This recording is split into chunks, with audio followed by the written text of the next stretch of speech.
একটা সহজ সরল সত্য কথা বলেছে সাবেক যুবলীগ নেতা বা কর্মী। শিরোনামটা হচ্ছে, এখন যুবলীগের কার্যক্রম নেই, তাই এনসিপিতে এসছি। যেহেতু এখন যুবলীগ নেই, ছাত্রলীগ নেই, আওয়ামী লীগ নেই, সুতরাং এখন বেছে নিতে হবে এনসিপি, না হলে জামাত, না হয় বিএনপি।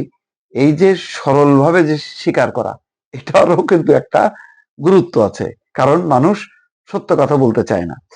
শেরপুরে জাতীয় নাগরিক পার্টির আহ্বায়ক কমিটিতে সাংগঠনিক সম্পাদক পদে দায়িত্ব পেয়েছেন যুবলীগ নেতা মোহাম্মদ রকিবুল ইসলাম। তিনি নলিতাবাড়ি পৌর যুবলীগের পদে থাকলেও এখনো পদত্যাগ করেননি বলে জানা গেছে। করেননি, হয়তো অপেক্ষায় আছে, ওই যে শেখ হাসিনা ফিরবেন শক্তিশালী রূপে, যখন ফিরবেন তখন তিনি আবার যুবলীগ হয়ে যাবে।